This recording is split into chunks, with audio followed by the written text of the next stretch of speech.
Hello, everyone. All right, I am an easily excited person, but I would say I am like more than excited for tonight. So thank you so much for everyone who's come out tonight. I appreciate that. All right, let me see if I can not stand in the light. Okay, I'm going to invite Nancy close by, as Nancy and I are going to co-host some of this, but we cannot be any more excited to invite you to our inaugural bright light. Hey, in the front row here, easy. Okay. All right, so big night for us. Again, Nancy and I are co-hosting our inaugural kickoff for Drive with Pride. I think we had a lot of conversation about the very private topic in a very public forum, and a great deal of heartfelt thanks for all of you who are bringing your hearts out and advocating for yourselves and for your coworkers and friends, and so we appreciate that greatly. And so Nancy and I are going to be co-hosting tonight, but Nancy will also be the executive sponsor of this resource group.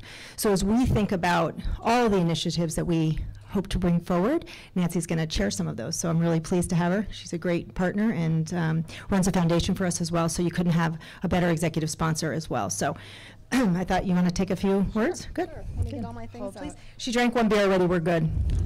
That's good. No, That's the first no, one. I had one. That's my thing, to be able to speak publicly. I need to have that one beer. For those of you who were at WOW. First of all, I wanted to say something about Finnegan's. Because away from this. Away from that? I don't know if you guys know, but part of the reason we picked this place is because Finnegan's donates 100% of their profits to philanthropy. So this whole brewery is a nonprofit or not-for-profit 501c3 brewery, which fits in with me and the foundation, but also with, I think, sort of our core values. As Sherry said, I'm the corporate sponsor of this group. Is that what I'm called? That's what you're called. So I looked up a few of the words that we keep throwing around in our meetings. One is advocate, and the definition is the person who publicly supports or recommends a particular cause or a policy. And I think everyone here is an advocate. And that is one of the, we had goals for this group. One is advocacy. Another one was being an ally, which is defined as someone who is on your side and will protect you. And we all want to be allies and have everyone in our company feel protected, included, and feel like we all have your back. And the last thing we talked closer. The last thing was resource. We want to be a resource group. And the definition is kind of lame. It says a supply of assets that can be drawn on by a person or organization in order to function effectively. But we do want to be a resource that you can draw on. We talked a lot about this group being educational for people who have questions and don't understand. We want to be open to everyone and right? I mean, provide education, opportunities for people to ask questions. As foundation director, I really want to be there to help people if we want to do some philanthropic efforts, and we can do separate efforts that don't necessarily fit with Walser Foundation mission, but what we as a group decide we want to do, and I would be a resource for that as well. Am I leaving anything out? No. I'll give it back to Sherry. She's a better talker. Nancy, I can't. All right. Nancy rocks. She's an unsung hero, does so much for all of us, and it's a pleasure to work with her. At the same time, you know, I have a lot of passion around the topic, a lot of passion around inclusion, and so I've spent a lot of time thinking about what's the way to best embrace and engage all employees. Right, so that's a really important part of the way we operate. And at Walser, we say, as many of you know, bring your whole self to work. And so everything that we do is about bringing your whole self to work and embracing those differences. And I've had a lot of conversations that we're going to talk about in some of this presentation. Hopefully it'll be interactive. If you have questions or comments, by all means, let's engage. Before I get started, I wanted to announce one really cool fact. Am I able to do this right? So our very own Paul Walser today was elected by NADA as the next vice chairman. So that is a huge deal for us. That will seat him for that would put him on deck for the chairman in 2021. So that is an accolade and an outstanding honor. I'm privileged to be part of the organization and to represent this amazing family. So for us, I think that is an amazing thing. You know, we are live streaming Wichita. So everybody, for purposes, turn around, wave to Wichita. Hi, Wichita. Right? Randy is out there, Campbell's out there, all the GMs are. Wes is here, who's our general manager from Acura. And it's amazing because it brought an entire village together, whether we were in different states or not. This event pulled people out, and I think that's a really important thing for us to say. So I wanted to also welcome a couple of our OEM sponsors. And I know Acura was here. I haven't seen them just yet, but they were set to come. But we have Kathy Barth here from Mazda, so I'd like to thank Kathy. All right. Okay, we had support from Nissan and from Toyota and from Subaru. Some of them are coming, some of them are trying to get here, but hi, Wichita. That's it. However, here's what the partnership that we have from our OEMs, and Brett raised this maybe a year ago with me, that this was an important advocating platform that he was interested in, and so to have Kathy here tonight means a great deal to us. I also have, where's Mary and our Marsh McLennan brokers?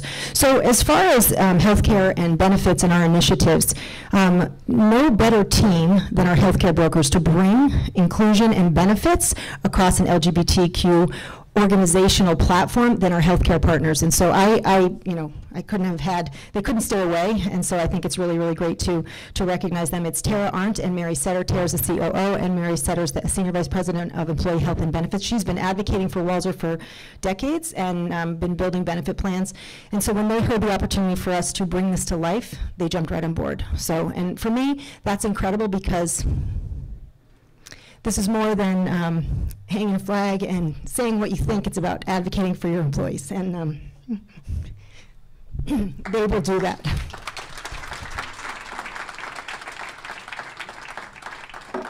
Okay, so welcome and introductions, we've done that. I'm going to talk a little bit about a case for change. I think that the advocation, not yet. Okay, right. Got to vote first. Right, so we're going to talk a little about the case for change and what some of the things are that we're seeing out there in the marketplace. What are some of the things that we're seeing as it pertains to reform? And what it means for companies to really advocate. And so I have had the opportunity to, problems? Oh, so, okay, great. It's always a technology, isn't it? All right. So what we're talking about is a case for change, and what the social reform has been, and what are some of the things that we as an organization are going to do that have drafted off what I'd say hundreds of years of reform have made. So this is not a new topic. This is not a one that we as an organization are inventing, but it is one that we can stand by in a very genuine and authentic way. I think the privilege of joining Walser for me now has been a year and a half, but for those of you who know me, tolerance is my #1 value, and I've said it at many, many meetings. Andrew and I have talked about what it means to be truly inclusive. Tolerance feels different to everybody. I was raised Jewish in New York, and I've told the story many, many times, but I can remember sitting next to my grandfather in temple and seeing numbers on people's arms. And I remember saying, what is that?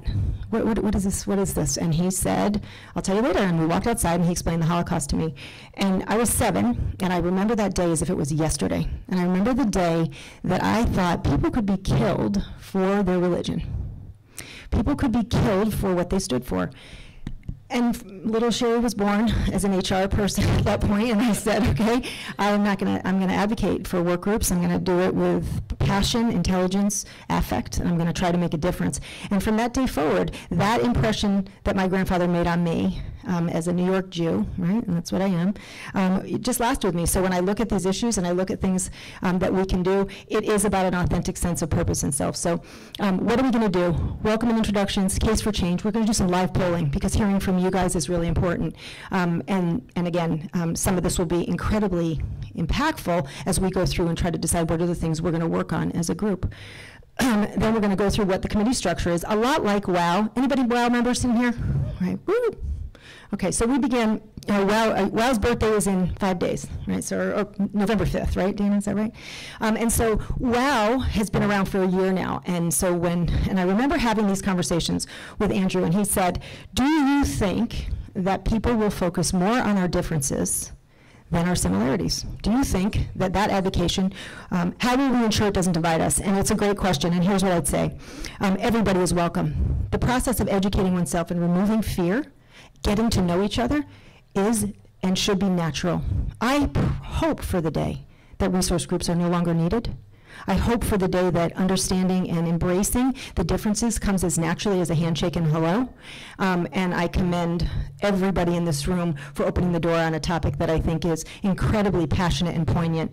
I had the privilege over the course of the last 2 months in working with a steering committee.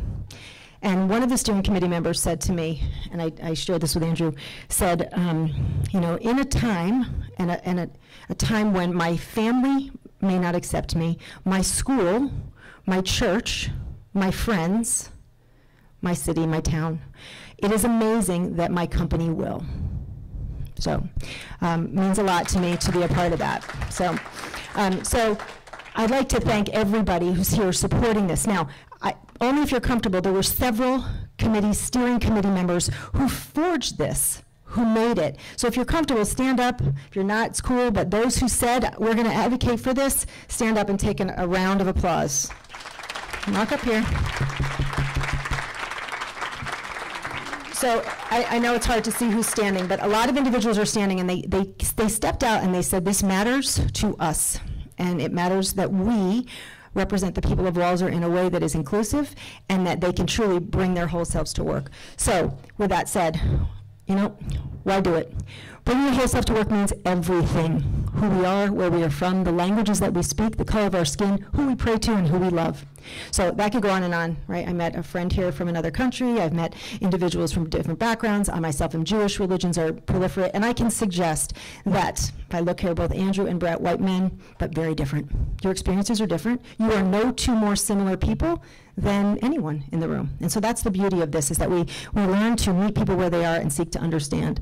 So I love this last line. Diversity is a verb, right? It's not a noun. It's how you act. It's what you do. And so as an organization, I've seen many put a flag up, you know, say they're going to do some stuff and don't do it. It will be measured by the affect it has on you. Right? And so what it means from an inside out perspective, that's the way we're going to focus on it. So over the weekend, I'm sure you all saw this, this next clip that I'm going to show. I had an amazing, I saw a meeting video. I had a video forwarded to me by Jennifer Parsons, new to the company. But I also, my daughter sent it to me, everybody sent it to me. I'm sure you saw it, but I'm going to show it because I think it is so incredibly poignant and so appropriate for today. So hang there. We love her. What do I do?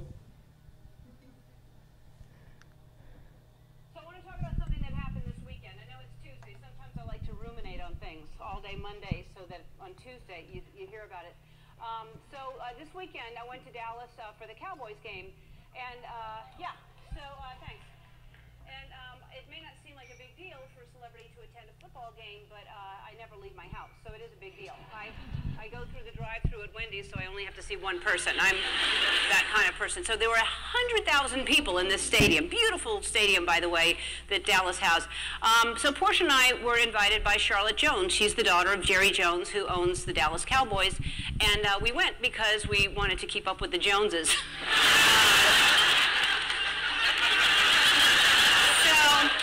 So anyway, so we get to sit in this very fancy suite because, you know, he owns the whole place. So his suite is fancy, and he's got fancy friends. And I don't mean fancy like Real Housewife fancy. I mean like fancy. Look, I took a video of who was next to me.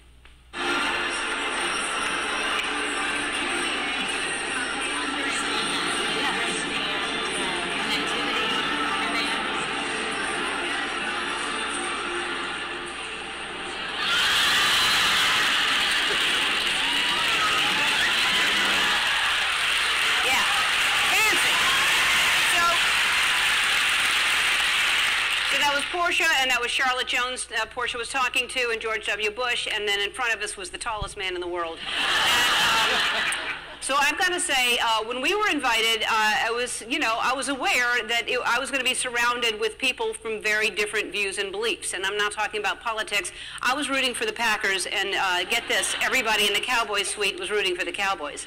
And so I had to hide my cheese hat in Portia's purse. And don't get me wrong, I like the Cowboys. I love the Cowboys. I love all the Village people, as a matter of fact. But Aaron Rodgers is a friend of mine. He's the quarterback for the Packers, and so I'm sitting in the Cowboys suite, the owner of the Cowboys, and secretly cheering every time the Packers scored, or every time another whistleblower came forward. And the referees, you guys, the referees. But during the game, they showed a shot of George and me laughing together, and so people were upset. They thought, why is a gay Hollywood liberal sitting next to a conservative Republican president? Didn't even notice I'm holding the brand new iPhone 11. And, but a lot of people were mad, and they did what people do when they're mad. They tweet, and but here's one tweet that I loved. This person says, Ellen and George Bush together makes me have faith in America again. And,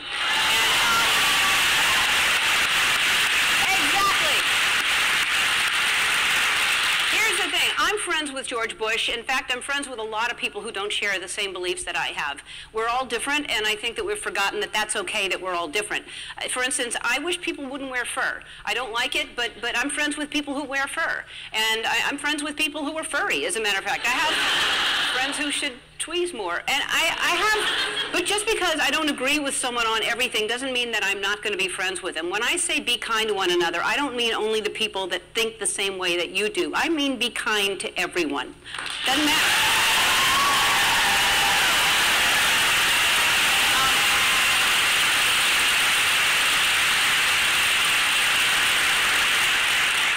Even people who are already playing Christmas music. I mean, seriously, there's no excuse for that, but I'm kind to them. Anyway, I want to thank Jerry Jones, Charlotte Jones for hosting us, and thanks President Bush and Laura for a Sunday afternoon that was so fun. By the way, you owe me $6 for the nachos. And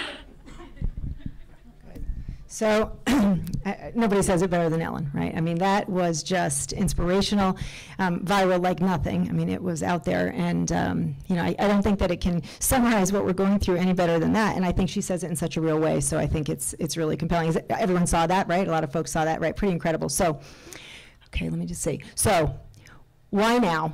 Why drive with pride? Because it's the right thing to do. All Walser employees should feel a sense of belonging. And so the words of the past were diversity and inclusion. The words of today are belonging. I feel like I belong. Doesn't mean I fit in, doesn't mean you recognize this or that. It means I belong. Who doesn't want to belong? I mean, who doesn't? I want to belong in my neighborhood. I want to belong at my place of work. I want to belong, you know, in my daughter's social circle. I want to belong. And that is a very, very common evolution that we're seeing. So I think what's interesting, right, and I spent some time, and I did 3 research surveys, and I spent a lot of time looking at data. And part of it is because I think to make sure that we make the right choices that affect people, I want to understand, but I also need a population who's willing to share and tell us what matters. So this is Harvard Business Review's LGBTQ inclusion study they completed in 19 this year, mid-year.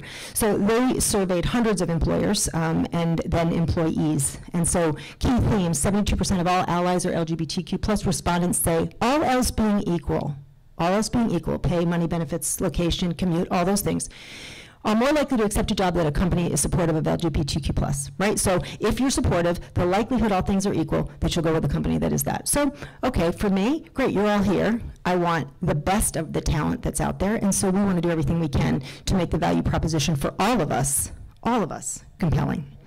Second is winning the business and loyalty of discerning consumers. So we thrive when our customers buy cars, right?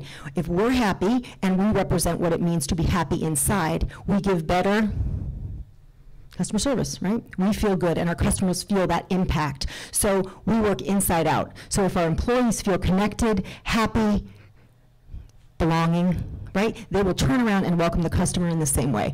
And these data points are fascinating to me. So 71% LGBT more likely to purchase from a company that supports, but 82% of allies, right, are likely to support. So what that says is that for you or me or someone who has a sister, friend, brother, relative, you are more potentially advocating than an LGBT member themselves. And I can think about those things personally, right? If anybody would mess with Julia, we'd have a problem, right? Because that's, you know, we love our kids, right? We love our friends, we love our spouses, we love our relatives. The ally is very important. And then better insights inside a company yield more consumer upside, right? And so who wants to be irrelevant? When we talk about what it means to look like the community, WOW's focus was, let's sell to women, title holders, and we are doing that. By the way, the impact of WOW right now, we are north of 30% female, and we have 30% of our applicants coming in at every given time through our websites that are female. So it's working. Applause, right? It's working. It's good.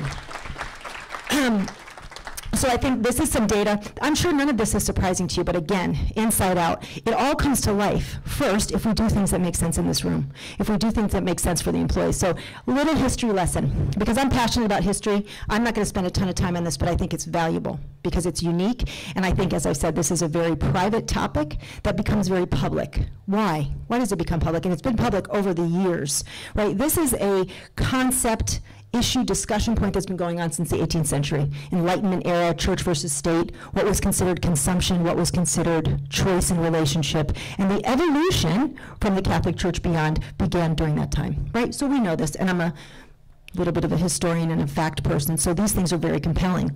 Emergence era in the 19th century, you start to see same-sex romance coming into art and poetry, music, right? That's when you begin to see the manifestation of those relationships coming alive in the emergence era. Now, get this, right? Because I find it so amazing. Both in the 20th and the 21st century, what compels people is war, right? To make a difference is war. So, post-World War II, the Western movement, it became about love versus sex, and it became about love versus sex. Why? You heard my story. What happened in World War II? Holocaust, right? And so, interestingly, so in Nazi Germany, the pink triangle, which is synonymous, as we know, as an emblem representing lesbians or gays, was worn by concentration camp members as an identifier. That's true. So, if you were gay, you had a pink triangle on your arm. If you were Jewish, you had a Jewish star.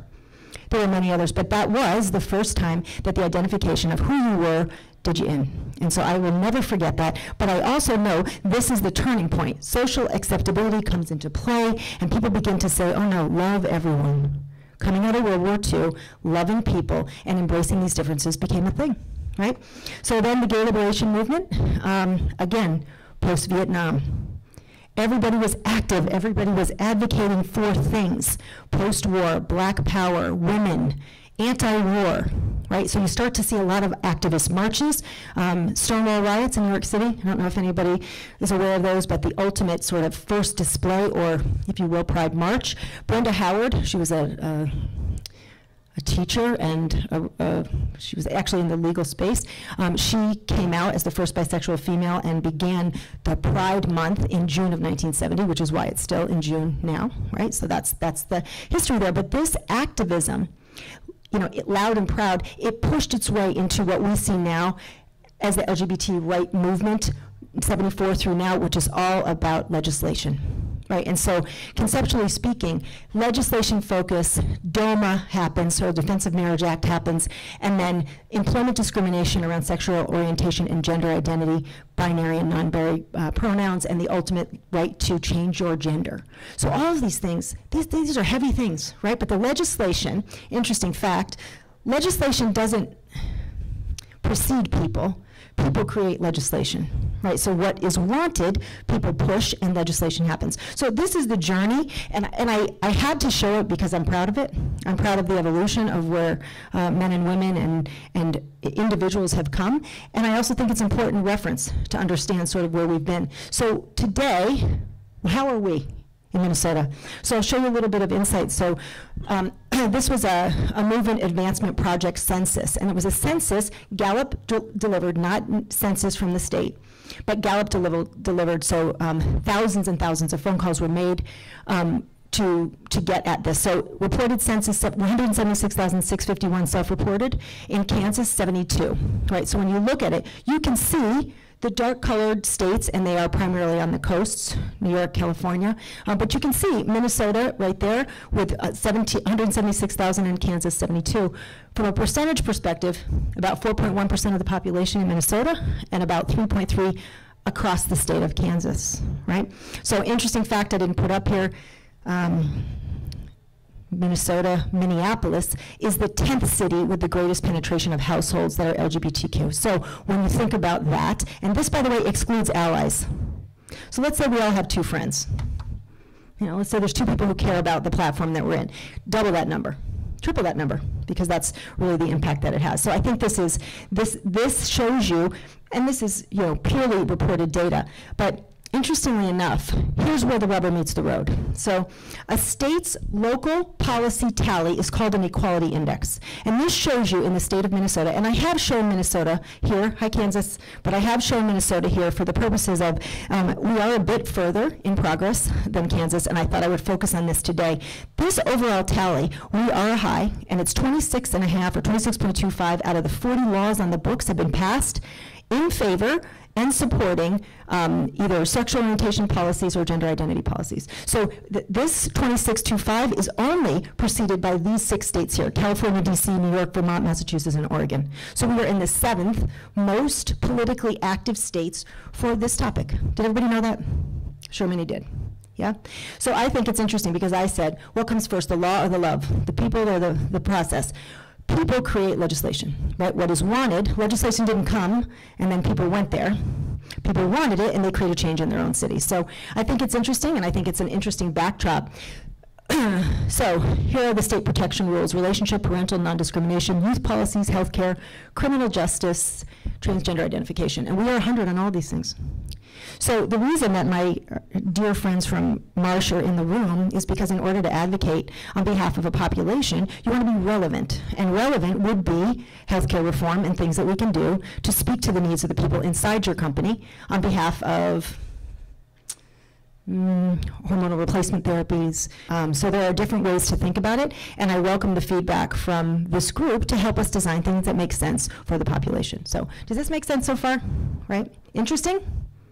I can't see anything because I see light, so I think you're smiling. I don't know. I can't see. Be loud if you want to. I can't see a thing. So now let's tie $1 to it. And I'm not tying $1 to it, as we've said, because it's about selling cars. Happy people sell things, right? And so inevitably, it's about creating a culture. And here, we have a commodity that we transact in. It's automobiles and service and, you know, and connections with our customers.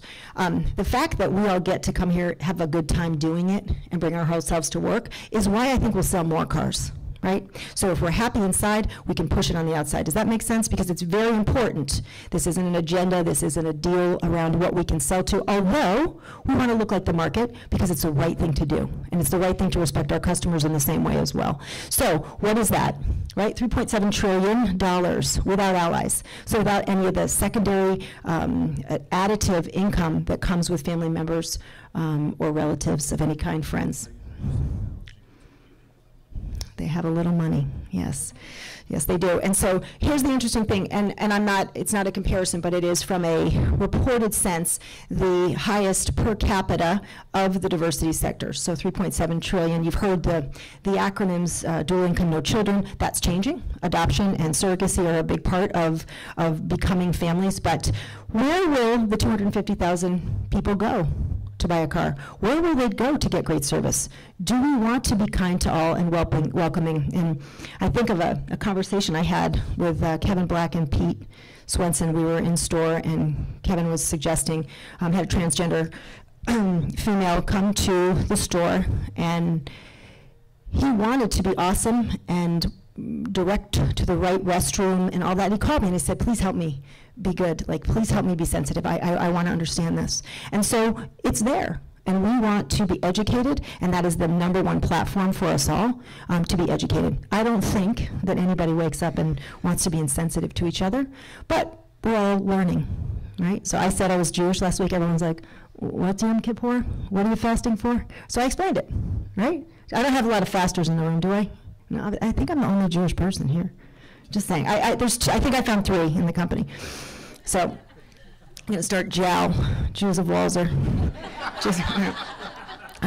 So I think when you look at it, this is some serious spending power, and ultimately, you know, something to be reconciled with. Now, third survey, sorry. CMI, it's the Community Marketing and Insight Survey. I have my, where's Colton? Where's Colton? Hello, Colt.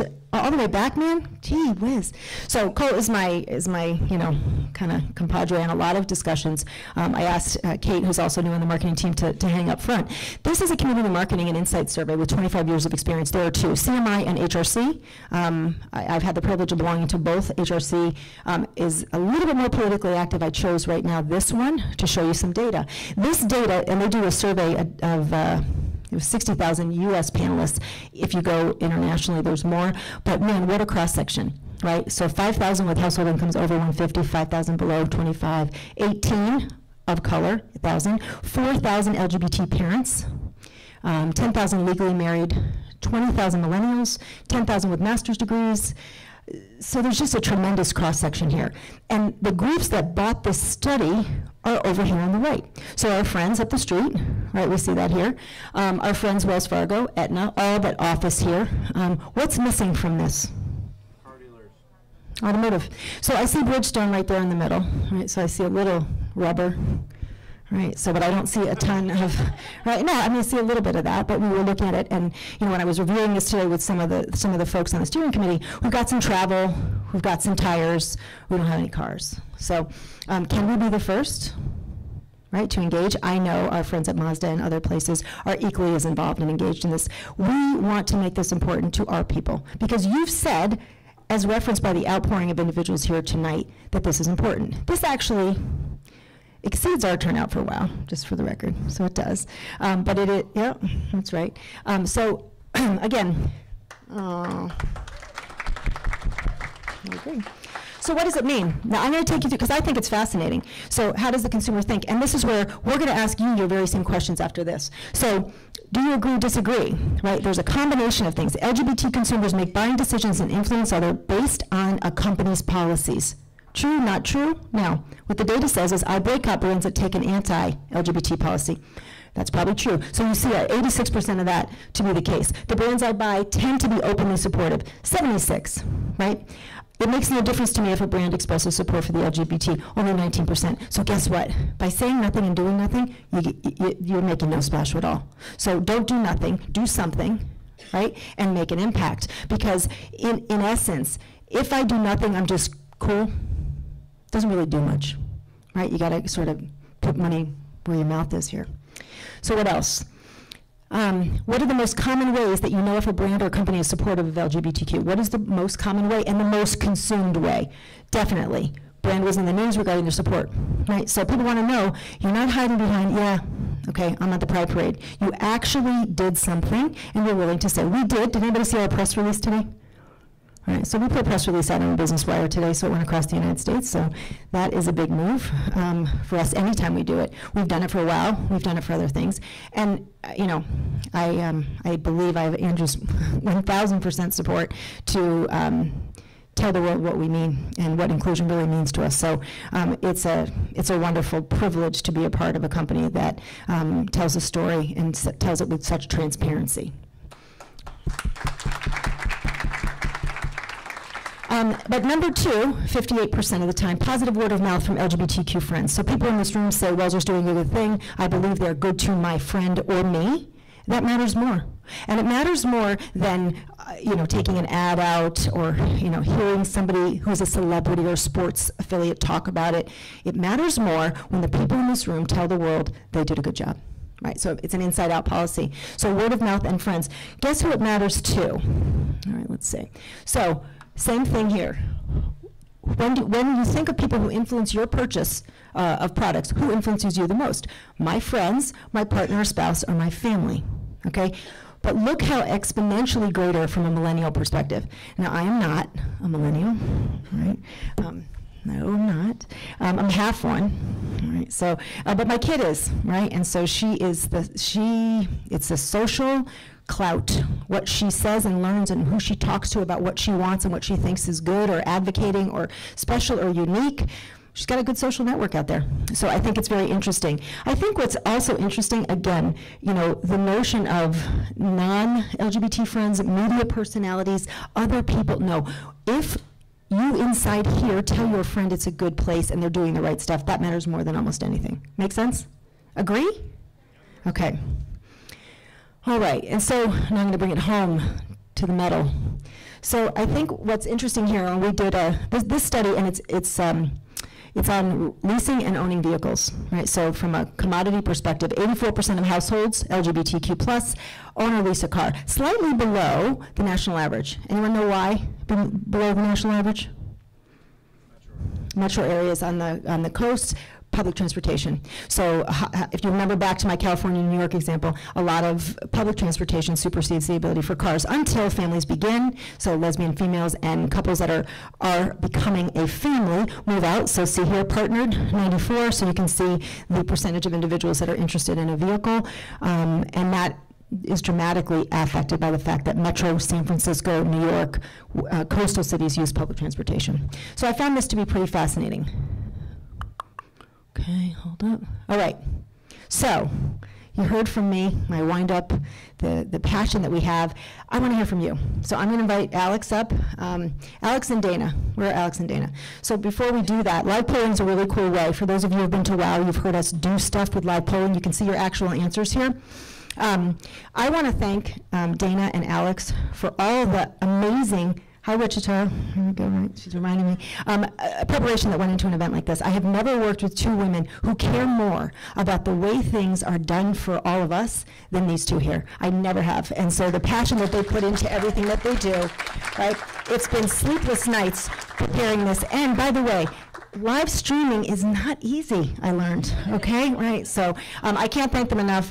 They're just the greatest partners ever. So, okay, so Alex is gonna help me, and we're gonna do some live polling. Okay.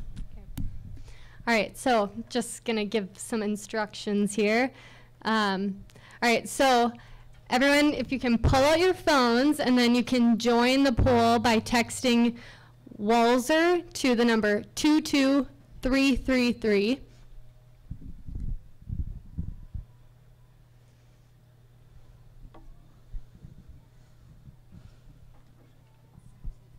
So you should get a response back saying that you joined, so I'll give you a minute here.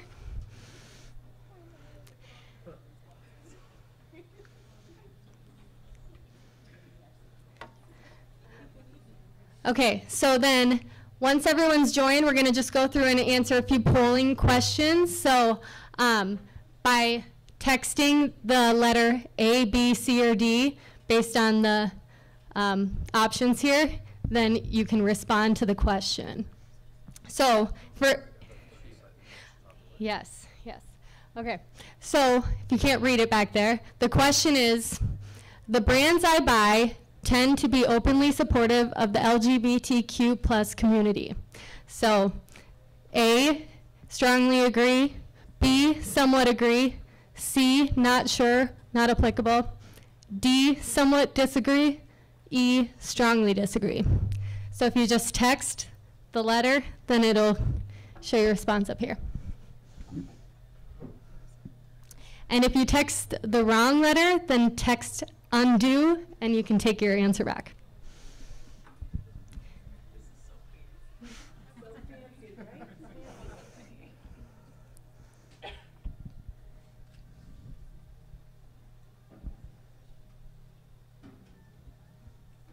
And Kansas has about a 20-second delay, so we'll just give them a little longer.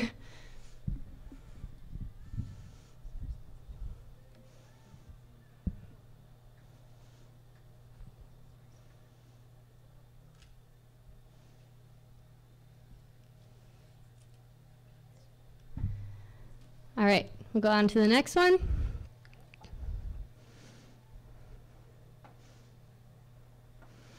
All right. Next question, it makes no difference to me if a brand expresses support for the LGBTQ equality. Same answer options.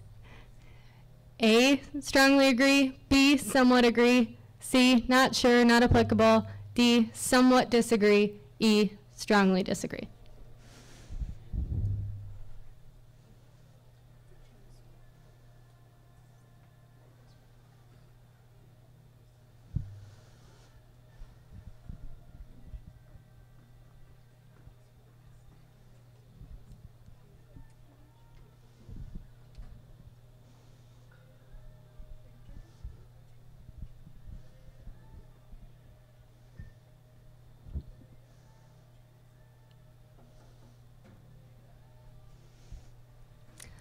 Okay, next question.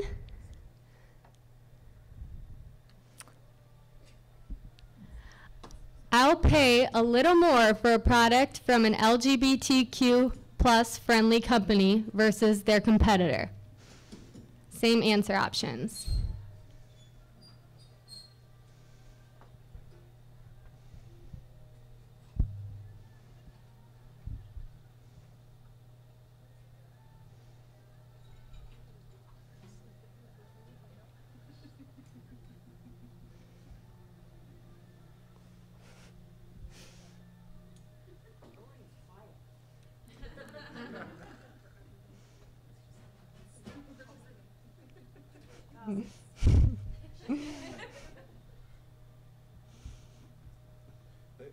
By the way, they had a turnout of about 23. Great. That's awesome. Thank you, Randy. All right, next question.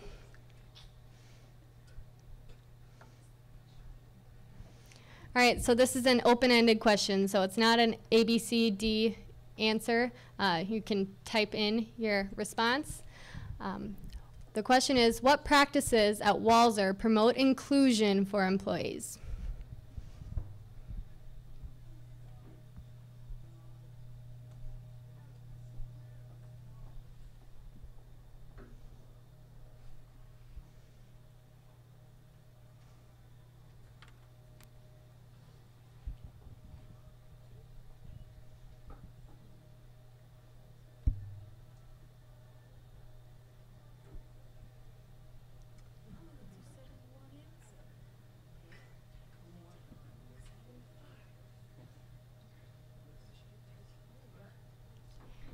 I think you can undo it, maybe? Okay, so some of the answers for those of you who can't read. Supporting local pride activities, WOW, participating in Pride Month, this, Drive with Pride, maternity and paternity leave for both parents, bringing your whole self to work, bring your whole self to work, creating a culture that is open and inviting, more resource groups like WOW and this. Actions, not just words. WOW, WOW, Drive with Pride. Just see here. I could keep going. Keep going. Employee resource groups, it starts from the owners, Andrew and Paul. They always make everyone feel welcome. Then it trickles down. I've always been able to bring my full self to work. Utilizing the walls of communication to send out invites for events like this and WOW. Bring your whole self to work.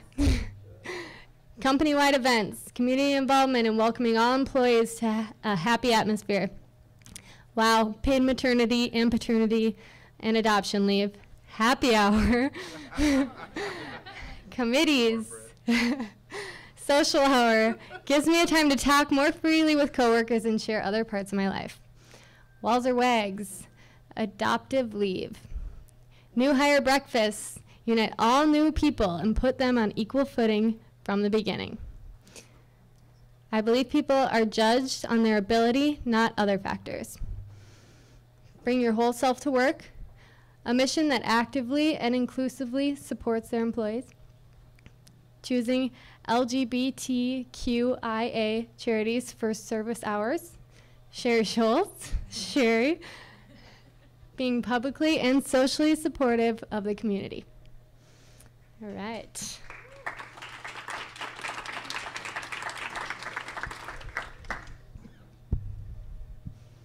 All right, another open-ended one. What could make Walser feel more inclusive for LGBTQ plus employees and allies?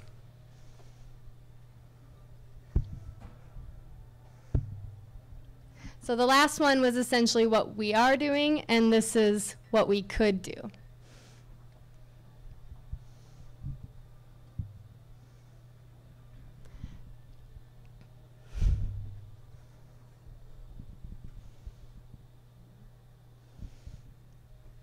A few of the answers that are coming in. Improve culture, education, literally this. More inclusive benefits, more events like this, more open conversation.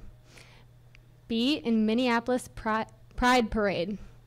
Have outlets designed for allies. Training for all employees on how to be better allies. Advertising in Lavender Magazine. A gender-neutral bathroom at each location. More events like this, but including the public for everyone. This initiative is a great start. Events and education. Gender non-binary terms in handbook, educating teams on NB pronouns. Non-binary, thank you. Volunteering at LGBTQ+ community events year-round, not just during Pride Month. Expand benefits for HRT and reassignment surgeries. Participate in Pride events. Outward messaging on vehicles sold during Pride Month. Providing training around gender and pronouns to be more inclusive to transgender and gender non-conforming individuals. Join the Wichita Pride Parade. Fearless and non-judgmental education for those who are unsure how to help or say the right thing.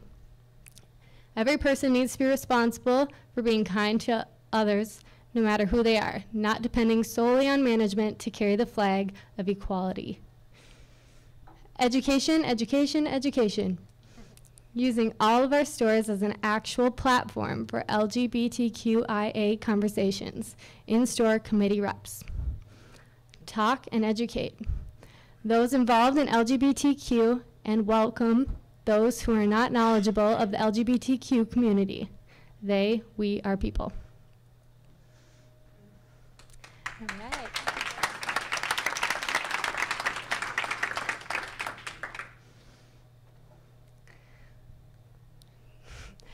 All right, next question. What can make Walser feel more inclusive for LGBTQ+ customers? This may kind of overlap with what we talked about already. As Shakira said, wave your flag. A gender-neutral bathroom at each location. Fly the rainbow flag. Sponsoring LGBTQ+ events in the community. Gender-neutral bathrooms. Word of mouth by employees and allies. Advertising. Inclusive language for all gender initiatives. Oh, gender identities. Diverse teams. Employees who use correct pronouns / terms. Gender-neutral bathrooms. Pronouns listed on our name tags. Introduce yourself with your pronouns. Advertising and marketing. Press releases welcoming our LGBTQIA+ guests with open arms to do business. It is a safe place. Being involved in pride parades. Having events like this. Live polls with your customers. Being open to be educated by actual LGBTQIA community. Pronoun training for staff to learn how to properly address people. Education for general awareness. Employ a staff that reflects our customer base. Sensitivity in the selling process. Education will help our GLBTQ feel welcome. Use same-sex couples in company propaganda from orientation to advertising. Word of mouth, advertising, employee onboarding video, pride revamped. Flags at every store and corporate. LGBT supportive marketing, marketing our dealerships as safe places and gender neutral bathrooms.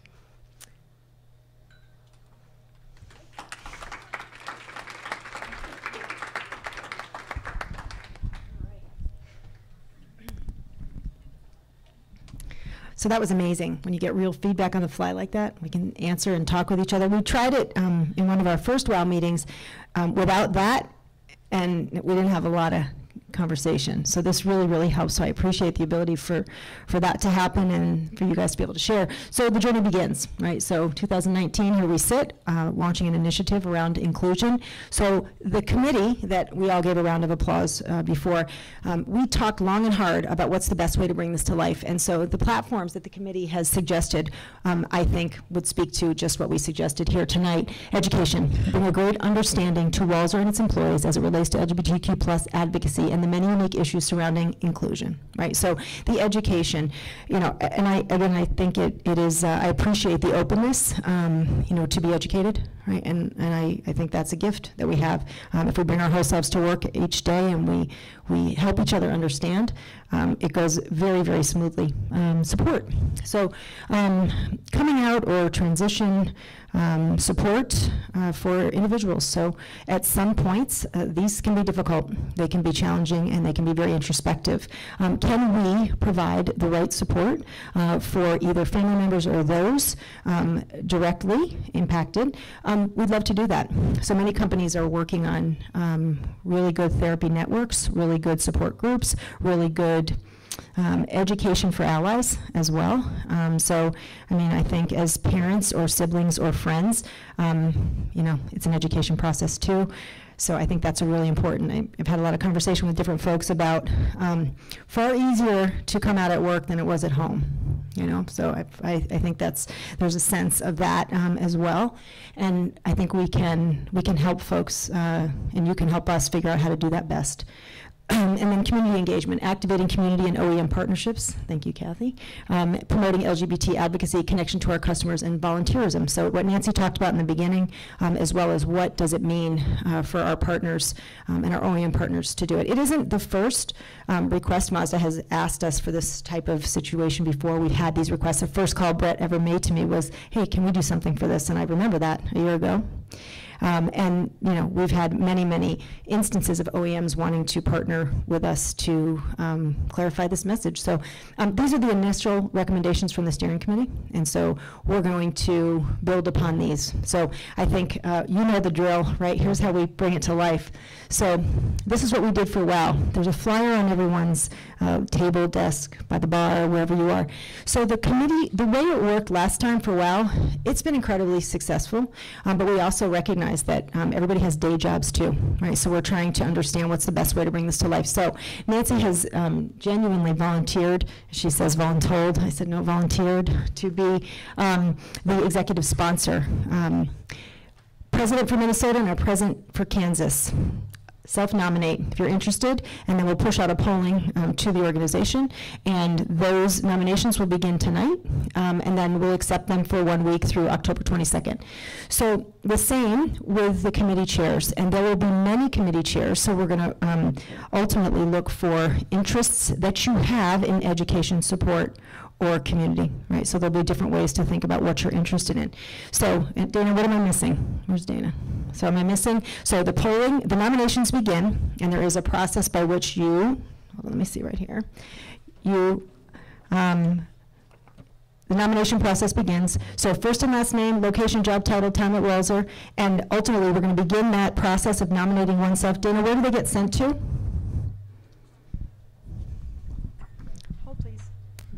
So your nominations will be sent to drivewithpride@walser.com. Whoops.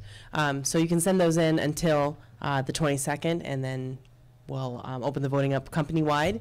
And then, obviously, as it says, the voting will close, and then we'll announce the presidents who will chair the leadership team and the chairs. So, yeah. All right, and so again, the support that you have, whether it's to advocate in a leadership role, one in Wichita, one in Minnesota, and then the committee chairs will forge what do we work on. So those are the things. It worked incredibly well for WOW. Dana and Alex and the rest of the fabulous HR team also supports a lot of these events. So it's not as if you're out there on your own. We are working with it to make it come to life. So example, the Navigator program. We have several navigators in the room. That's a program that WOW began that HR is supporting. So that's an example. So I look forward to to helping you forge this group and tackle as much or as little as we think in year one. But I could not thank you enough for coming out tonight and bringing your whole self here and sharing with us. You know, I was a little emotional at first. I met a lot of people who I didn't have as close a relationship with as I feel now tonight by meeting some of your significant others and husbands and wives. So it's been a pleasure to get to know the broader Walser family. So thank you all who are guests for coming as well. We do appreciate that a tremendous amount. So that's what we got. So I can give it to Andrew. Andrew's good. He's good? Good. So, huh? I appreciate that. As I've said before, you know, it starts at the top, right? And so I could not work for a better leader who encourages us to bring our whole selves to work. I couldn't. Hashtag best boss ever. Right? So, okay. Well, we have a little bit of time left for the night. Wes would like to say? So I just want to, I don't know, this is kind of off, like on the fly, basically, but I'm Wes Taylor. I'm the Director of Operations at Acura of Wichita. I've worked at our Honda store, CJD store, and of course, our Wichita Auto Campus. You know, one thing I want to say, and this might sound super kiss butt of me, but I really want to extend a genuine thank you to Andrew and Paul. Ever since day one, I mean, I will never forget my start date with the company. It was November 4th, 2013. I've fully felt comfortable bringing my full self to work. So literally since day one.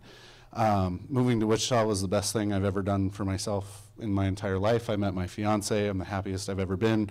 My best friend is here in the whole wide world to support me. And my other best friend, Edwin, is in Wichita that helped put on the whole Wichita event. But I just want to say, I mean, a genuine thank you. This company has allowed me to completely be myself. Further, I just think it's awesome that the company is actually allowing or opening up the doors for LGBTQ IA plus conversion, or excuse me, inclusion, not conversion, inclusion. Excuse my word choice. But, you know, I'm like, I have all these thoughts in my head, and then I get up in front of everybody, and I'm like, what do I say? Like, what do I do? I am a human, I promise. So, but the biggest thing is that it's awesome that we are taking this stand as a company, because, you know, every question I've asked, I've been in the car business nearly 10 years, and the question I've asked every employer that I've had has literally been, what is the experience going to be like for an out and proud gay person in this company? Fortunately enough for me, in a very hyper masculine environment, it's been very welcoming and receptive, but there's nowhere like Walser that is welcoming to this company. So I just am really appreciative. To the Wichita team, I'm so excited that we had over 20 people show up, which is awesome. I mean, proportionally, that's amazing. So thank you everybody for showing up down there. And as far as, you know, the support, education, advocacy, all that kind of thing, anybody company-wide, whether you're an ally, you know, coming out, anything like that, if you need anything from me, reach out to me. I'm here. I'm happy to help. Confidentiality is a big thing for me. If you need, I mean, literally anything, I'm here to help. So, but thank you so much for this, and thank you for inviting me up here to attend.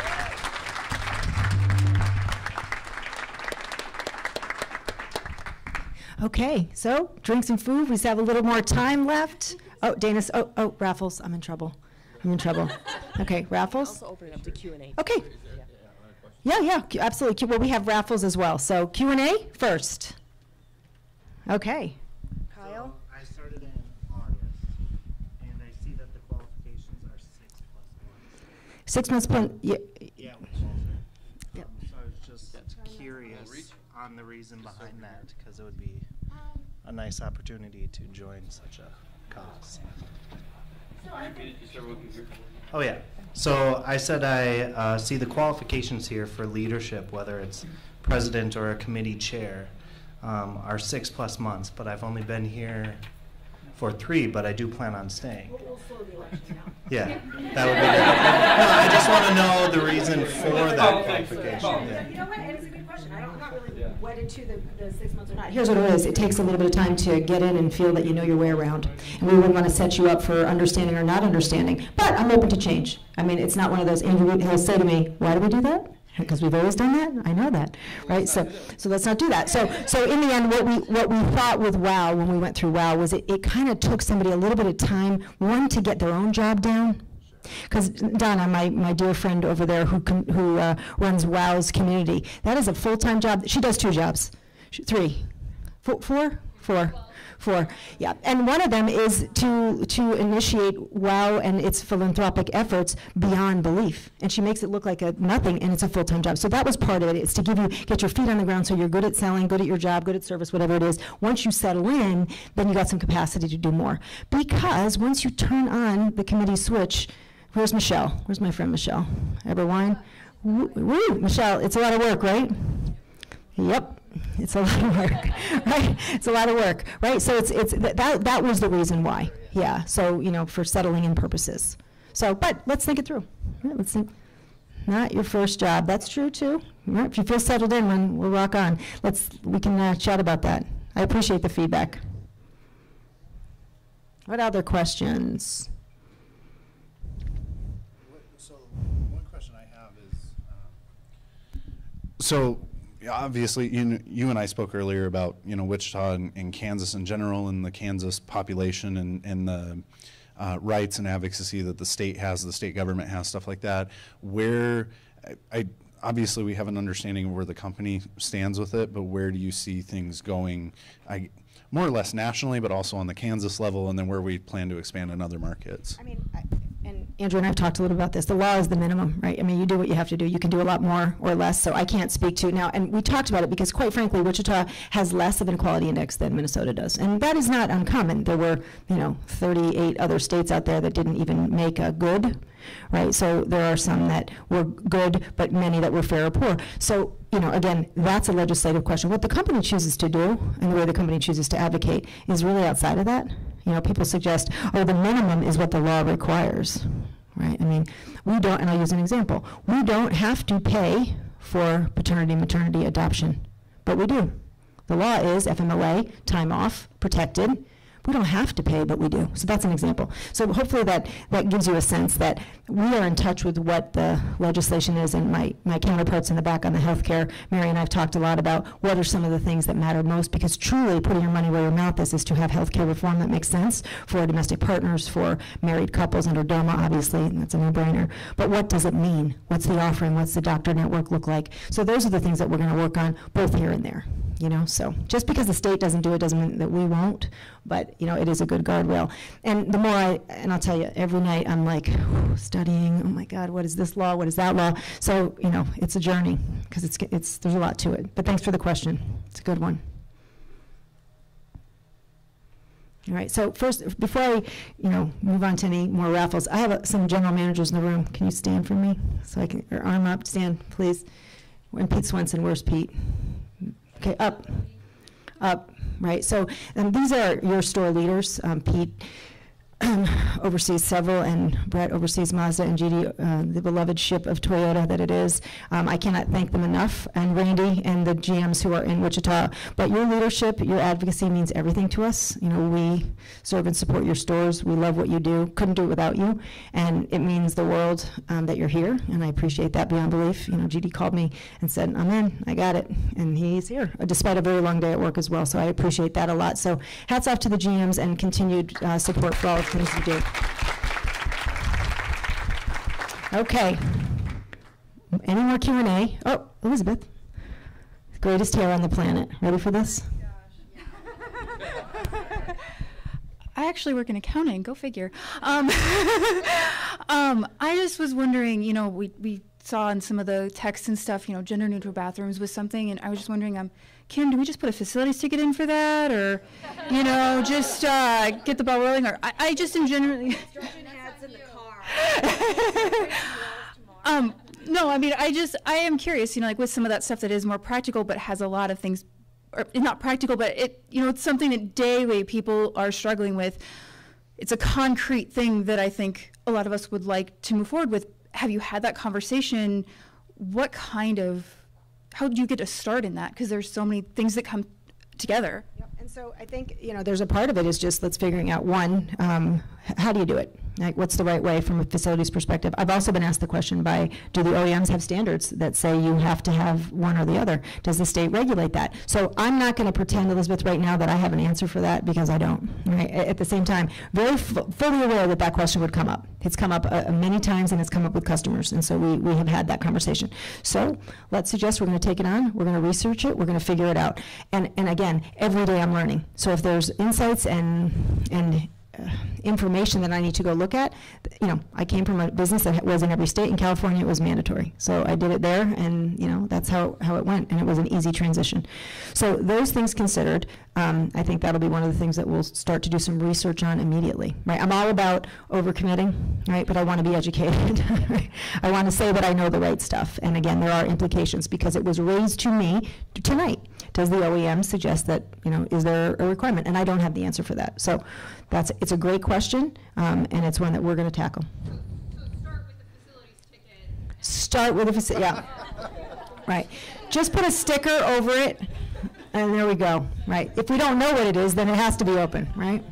Right. That's good. That's good. Elizabeth, I think it's a great question. I don't have the answer to what it means to reconfigure and how we do it. I don't, but I think it's a valid one, and obviously it came up at least 10 times, so if not more. So I think it's one to really consider and look at. You remind me when you walk by. I was I'm there late. I was like, how's that bathroom situation? She's going to put in one ticket every day. Call Don, Kim, would you? Just tell him, because see, Elizabeth knows that we track time to close, as GD's sending me tickets right now. I'm laughing, right?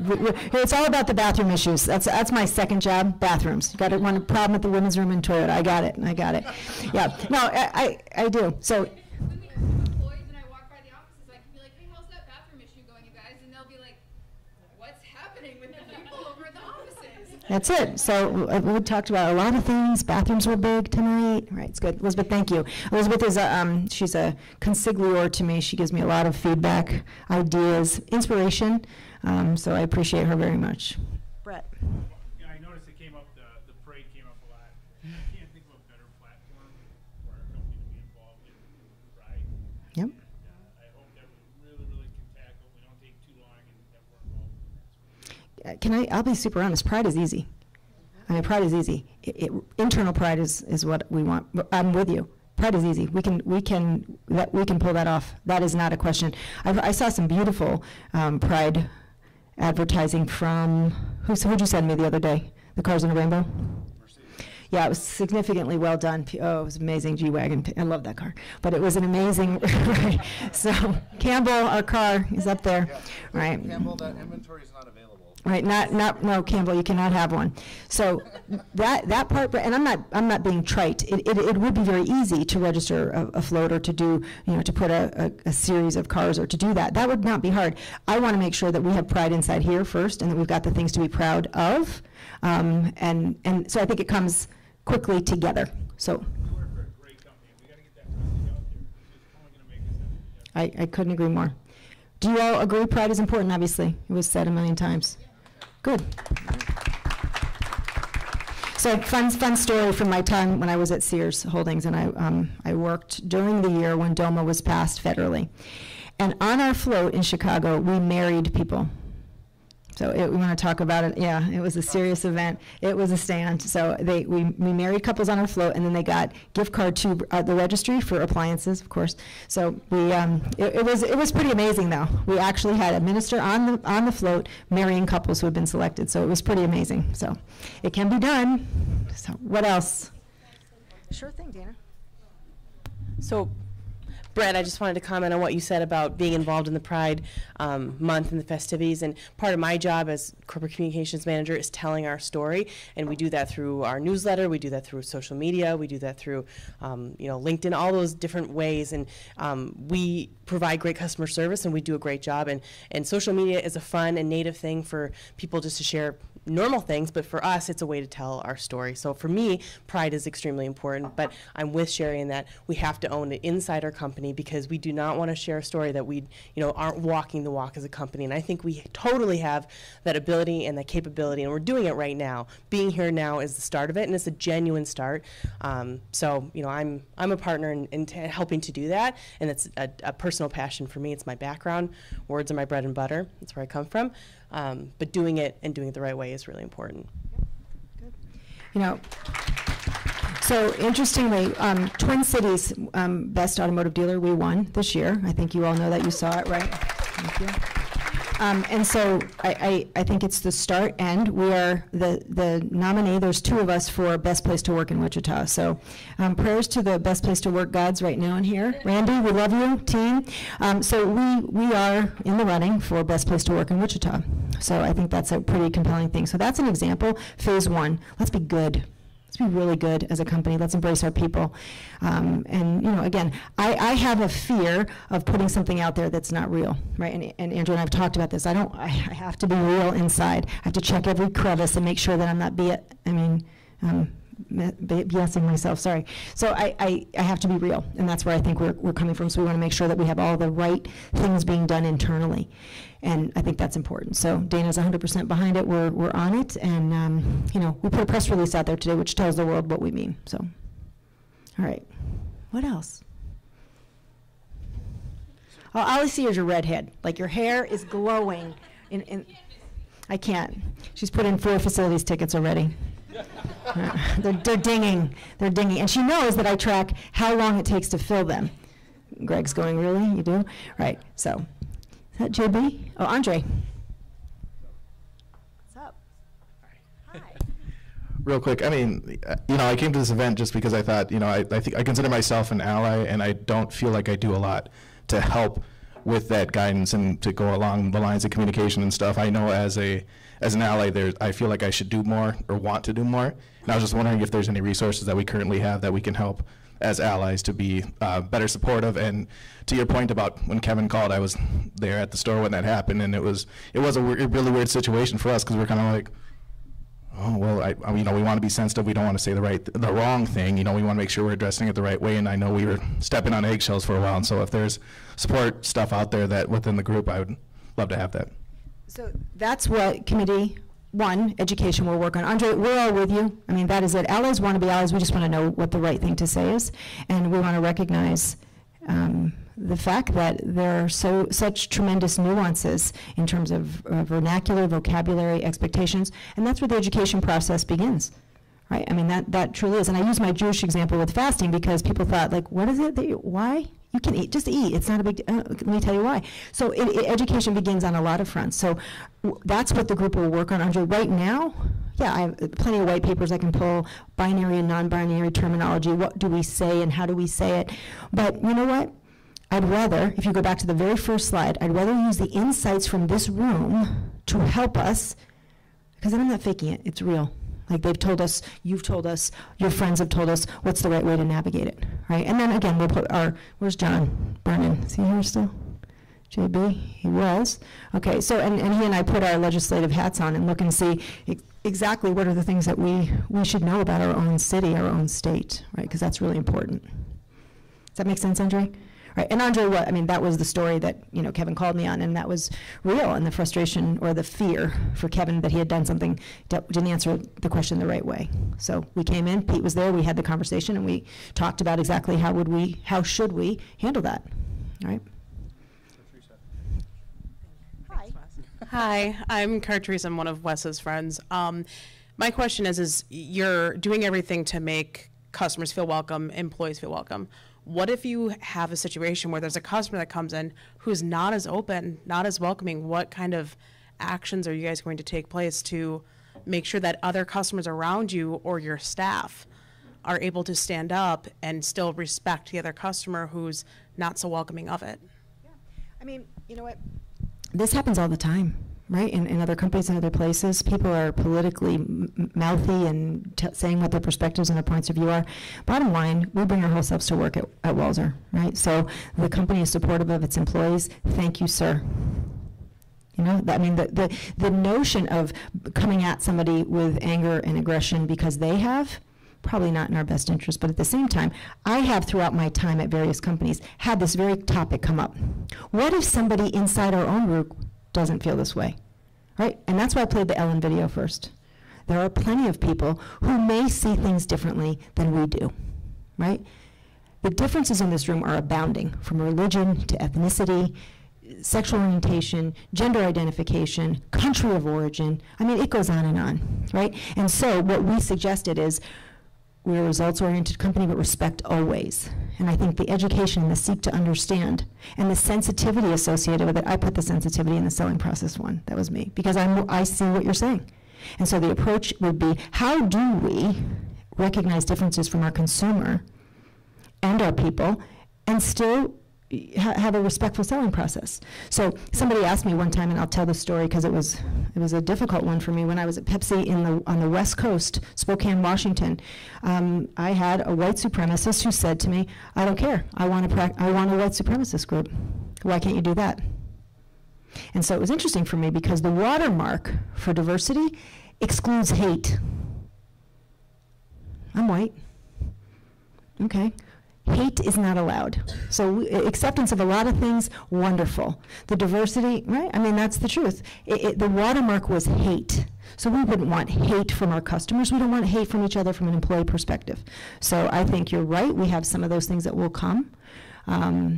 And we have some of those things that we will embrace just as holistically as we do the differences that are in this room, right? Wes and I had a conversation.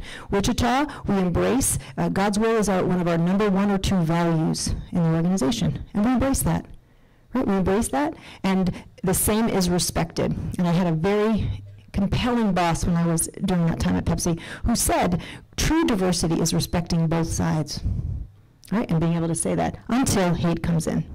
When hate comes in, I'm out. Does that sound right? Thank you. You're welcome. Okay. All right. Whew, I'm tired. All right. Hi, Mary. She's waving. Yeah, hi, Mary. How are you? Okay. Raffles. Dana, raffle? All right. Woo. Oh, yeah. Wichita, you can also do your raffles at this time. All right. So anyone who entered when you came in, just giving away a few gift cards for fun. All right. Cartrice. All right. So, first one, there we go. Couple more. Elizabeth. Number 2.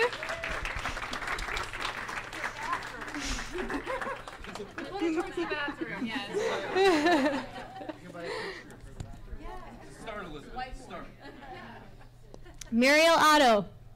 Is she here? Yeah.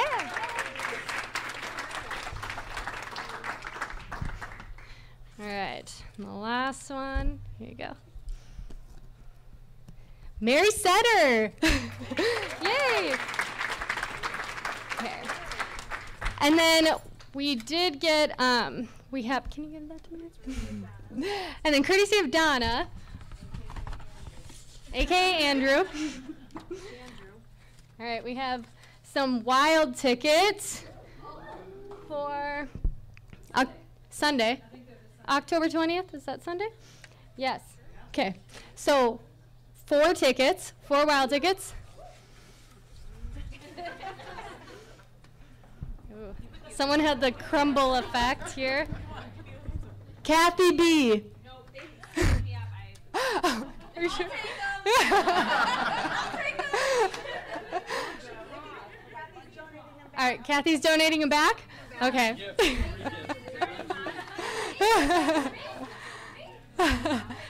Okay, I can draw another name? Okay.